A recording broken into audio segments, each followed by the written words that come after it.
Awal dari pengalamanku dengan Tante Solik ini adalah ketika aku lulus dan sulit mencari pekerjaan. Sehingga pada akhirnya aku diminta bantu-bantu di rumah Tante Solik itu. Dan pada akhirnya terjadilah kisah kasih di antara kami berdua. Tante Solik ini adalah wanita pertama yang melakukannya denganku. Artinya kasihku itu aku serahkan dengan sukarela dan sukacita padanya. Beginilah kisah selengkapnya. Aku adalah seorang pria yang masih belum menikah. Dan aku adalah orang yang sedikit awam di komputer dan internet. Jadi maafkan aku kalau aku kurang lincah dalam bertutur kata. Namaku Dari, umurku sekarang 20 tahun.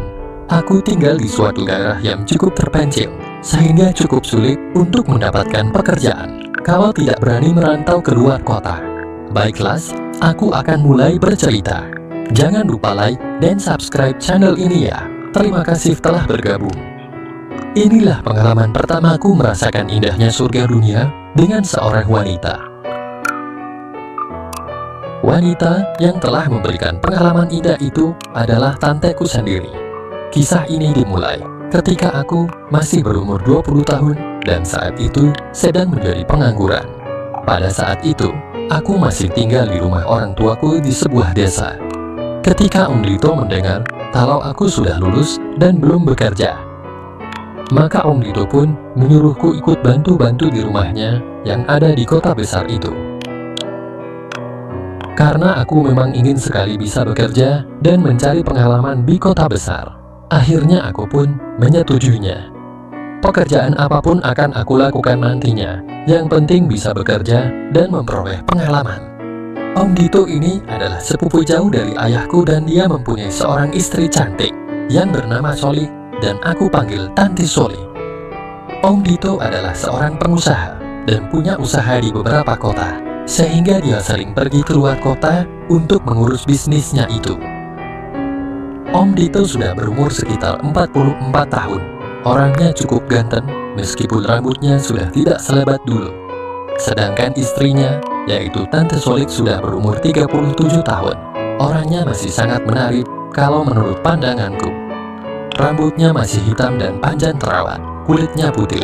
Meskipun memang ada kecenderungan agak gemuk di bagian pinggang, seperti layaknya wanita sudah menjelang separuh baya pada umumnya. Tante Solik ini memang cantik kalau yang suka nonton film Suzana. Nah, kira-kira Tante Solik itu seperti itulah, tapi tidak menyeramkan. Om Dito dan Tante Solik punya satu orang putri. Umurnya sekitar 15 tahun, namanya Safira dan dipanggil Vira. Karena kesibukan suami Tante Solik yang sering pergi keluar kota untuk mengurus usahanya itu, maka Tante Solik pun lama-lama merasakan sepinya hidup. Kadang kala Tante Solik itu suka lupa untuk duduk secara sopan. Bahkan seringkali tanpa sengaja aku bisa melihatnya duduk dengan memamerkan keindahannya itu. Sehingga kalau sudah seperti itu biasanya keinginanku pun spontan naik dengan sendirinya. Karena terus terang saja Tante Solik itu terlihat putih, pokoknya wow lah. Matun aku kan biasa di desa dan sekarang berada di rumah orang kaya di kota. Jelas bedala, iya kan? Sejak itulah aku mulai sering melamunkan Tante Solik. Bagaimana ya rasanya jika aku sampai melakukan dengannya? Dan kalau lamunanku itu sudah terlalu jauh dan menuntut penyelesaian, biasanya mulailah aku melakukan sebuah ritual dan selalu membayangkan Tante Solik. Aku hampir-hampir tidak bisa menahan keinginanku itu. Bahkan aku sering mengambil gelas bekas minumnya dan sering aku minum sisanya. Aku mencoba mencari bekasnya yang menempel pada gelas itu dan mencoba merasakannya serta membayangkan bagaimana asiknya jika itu nyata adanya. Suatu ketika aku harus menjaga rumahnya itu sendirian karena Om Dito dan seluruh keluarganya harus pergi keluar kota untuk waktu yang cukup lama. Kira-kira sekitar 1 minggu aku bertugas jaga rumah itu. Tiba-tiba pada hari ke-7, kalau aku gak salah hari Senin, Tante Solik terpaksa kembali sendirian karena ternyata dia harus mengurus sesuatu yang penting. Nah, waktu itu dia kembali sudah menjelang malam, sekitar jam 8 malam. Pada saat itu aku sedang menonton TV ketika Tante Solid datang. Terus terang saja, aku cukup surprise dan big degan juga, karena di rumah itu, aku hanya berdua saja dengan wanita yang sering jadi tamu dalam mimpiku selama ini. Tante Solid setelah itu langsung memasak untuk menyiapkan makan malam. Aku mencoba menawarkan diri untuk membantunya. Biar saya bantu ya Tante, usulku. Boleh, makasih banget lo Dedi, sahutnya. Sewaktu aku membantunya itu, lagi-lagi tanpa sengaja, Tante Solid itu dalam posisi duduk untuk membersihkan yang akan dimasak. Sedangkan aku dalam posisi berdiri untuk mencuci pisau dan segalanya. Dalam posisi itulah, aku jadi bisa melihat keindahannya itu, meskipun tidak sepenuhnya. Justru yang kelihatan sedikit itu membuatku merasa penasaran. Sehingga saat itu juga keinginanku tiba-tiba muncul. Aduh Mak, ketika aku lagi asik mengagumi keindahan itu, tiba-tiba saja Tante Solid menoleh dan tersenyum padaku. Bagiku senyumannya itu adalah senyuman yang paling manis di dunia saat itu. Kamu kenapa Dedi? Tanya Tante Solid masih dengan senyumannya itu. Gak apa-apa kok Tante, jawabku malu, karena tertangkap basah. Akhirnya setelah acara memasak itu selesai, pucuk dicinta ulang pun tiba. Karena setelah kami makan bersama, tiba-tiba saja turun hujan yang cukup deras sekali yang disertai angin. Semakin malam hujannya bukannya berhenti, akan tetapi bertambah deras. Dingin deh. Sebelum tidur, kami mengobrol dan Tante Solid bercerita tentang bisnis Om Beetle di luar kota. Di saat ngobrol itu, lagi-lagi Tante Solid lupa untuk duduk dengan sopan. Sehingga kembali lagi aku mendapatkan pemandangan yang begitu indah dan menguji imanku. Bertambah malam, hujannya belum juga berhenti dan tetap deras. Kami akhirnya memutuskan untuk pergi tidur. Sesampainya aku di kamar, aku nggak bisa tidur. Aku terus saja memikirkan Tante Solid. Bagaimana ya rasanya di saat Om Beetle berbagi rasa dengan Tante Solid? Enak pasti. Beruntung sekali Om Beetle bisa mendapatkan Tante Solid yang penuh pesona itu. Kenapa ya Om Beetle itu kok tega seringkali meninggalkan istrinya yang begitu menarik dan mempesona itu? Tanyaku dalam hati, dalam lamunanku malam itu. Tiba-tiba saja di saat aku sedang asik melamun itu, ada suara gedubrak dan aku dibuat kaget karena mendengar suara kesakitan dari Tante Solid. Spontan aku loncat dan memburu ke kamarnya. Ternyata ada seekor ular masuk ke kamarnya. Entah dari mana datanya si ular itu yang tahu-tahu sudah ada di tempat tidur Tante. Jadi bisa dibayangkan bagaimana perasaan Tante Solid saat itu. Panik sekali dan tentunya juga ketakutan. Aku segera bergegas ke dapur untuk mengambil alat. Terus aku lumpuhkan ularnya dan aku guan. Setelah itu aku balik lagi ke kamar Tante Solid untuk memastikan keadaan Tante Solid waktu itu. Aku duduk di sisi tempat tidur Tante Solid. Tante Solid tampak terdiam, mungkin karena shock. Akhirnya aku mencoba untuk memberikan kekuatan layaknya seperti yang ada di film-film yang pernah aku lihat.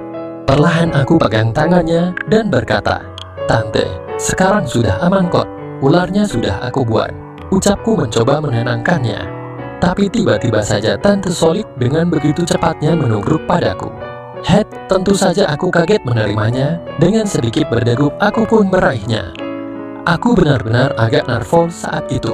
Soalnya Tante Solid yang aku impi-impikan selama ini, saat ini berada dalam penyukanku. Aku bisa mencium wangi rambutnya yang harum dan subur terawat dengan baik itu. Waduh, rasanya aku tidak bisa berbicara apa-apa. Aku terus menghiburnya dengan mengusap-usap rambutnya dan terus berusaha menenangkannya dengan kata-kata yang pelan. Tiba-tiba Tante Solid menengadahkan kepalanya dan melihatku.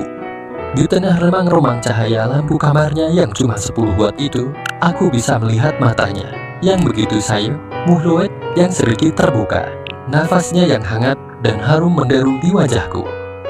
"Makasih Dedi, Tante benar-benar kaget tadi, makasih banget ya," ucapnya dengan masih menatapku bagaikan seorang istri pada suaminya. "Gak apa-apa kok Tante, aku juga kebetulan tadi belum tidur. Jawabku dengan terus mengusap rambutnya dengan penuh kasih sayang. Setelah aku merasa kalau Tante Solik sudah lebih tenang, aku pun dengan berat hati melepaskannya. Rasanya rugi banget melepaskannya, karena terus terang saja saat itu sudah timbul perasaan aneh dalam diriku. Saat aku benar-benar melepaskannya, barulah aku perhatikan dia. Tante Solik sangat cantik dengan baju tidurnya yang berwarna ungu. Akhirnya dengan perasaan campur aduk, aku pun beranjak keluar dari kamar itu. Sebentar aku pun diam di balik pintu kamarnya dan merenung. Aku merasa betul-betul jadi laki-laki yang paling beruntung di dunia ini ketika tadi aku begitu rapat dengan Tante Solik. Aku betul-betul iri sama Om Bito yang bebas untuk ngapain saja sama Tante Solik. Ya soalnya dia kan memang istrinya. Pada saat aku sedang galau dengan pikiranku itu, tiba-tiba pintu kamarnya terbuka dan Tante Solik tampak berdiri di depan pintu itu serta memanggilku dengan pelan. "Dedi," aku pun berbalik dan aku sedikit tertegun. Tante Solik berdiri di depan pintu itu dengan pandangan sayu menataku. Begitu cantik di mataku malam itu. Mukanya terlihat putih dan pipinya sedikit kemerah-merahan. Rambutnya yang agak panjang terurai. Semuanya terasa begitu indah dan alami di mataku, dan semakin menambah keinginanku. "Ada apa, Tante?" sahutku. "Tante takut tidur sendiri, takut kalau nantinya ularnya datang lagi di saat kamu sudah tidur," ucapnya dan selanjutnya diam sejenak, serta menundukkan kepalanya. "Kamu mau kan temani Tante malam ini?" ucapnya seraya memandangku. Waduh, rasanya saat itu aku tidak bisa berkata apa-apa. Aku seperti kejatuhan bulan saja. Bayangkan saja, Tante Solik yang sering aku hayalkan itu kini memintaku menemaninya. "Boleh saja Tante, tapi kan tempat tidurnya cuma satu. Jadi gimana dong?" tanyaku mencoba memancing di air karung. Mendengar pertanyaanku itu, Tante Solik hanya tersenyum dan selanjutnya berkata, "Pokoknya beres Dedi, kamu nggak usah takut." Sambil berkata demikian, Tante Solik pun melemparkan senyuman manis kepadaku dan mengedipkan sebelah matanya. Akhirnya malam itu pun menjadi awal hubungan khususku dengan Tante Solik. Bahkan akhirnya aku jadi tahu kalau selama ini Tante Solik itu sangat berlebih diberikan kebahagiaan harta, tetapi untuk kebahagiaan batin sangat kekurangan. "Dedi," panggil Tante Solik lembut. "Ya Tante," jawabku. "Kamu benar-benar lelaki yang hebat," ucap Tante Solik seraya tersenyum manis. Aku tersipu mendengar pujiannya itu. Lelaki yang hebat. Waduh, asik banget dia menjuluki aku begitu. Aku cuma menunduk saja ketika aku menaikkan pandanganku. Ternyata Tante Solik masih melihat kepadaku. Pandangannya agak lain dengan pandangan seperti yang biasanya aku lihat selama ini. "Malam ini, kamu akan Tante kasih hadiah sebagai tanda terima kasih dari Tante, karena kamu sudah menyelamatkan Tante dan bantu jagain rumah ini," ucapnya setengah berbisu. "Hadiah apa Tante?" tanyaku penasaran. Dengan tersenyum, Tante Solik pun menjawab, "Apapun yang kamu mau, akan Tante berikan," jawabnya dengan senyuman yang penuh misteri. "Benarkah Tante?" tanyaku memastikan. "Dengan syarat kamu harus janji tidak cerita pada siapapun, termasuk orang tua kamu. Dan juga Bito mau nggak?" tanya Tante Solik. Tanpa berpikir lagi, aku pun langsung mengangguk. Akhirnya pengalaman merasakan surga dunia pun malam itu terjadi padaku. Sejak saat itu, Tante Solik tidak lagi pusing kalau suaminya tidak pulang-pulang dari luar kota. Bahkan Tante Solik lebih senang kalau suaminya itu sering dan lama di luar kota, karena dia bisa lebih leluasa denganku. Akan tetapi, karena kurang hati-hatian kami berdua, Tante Solik pun halimun.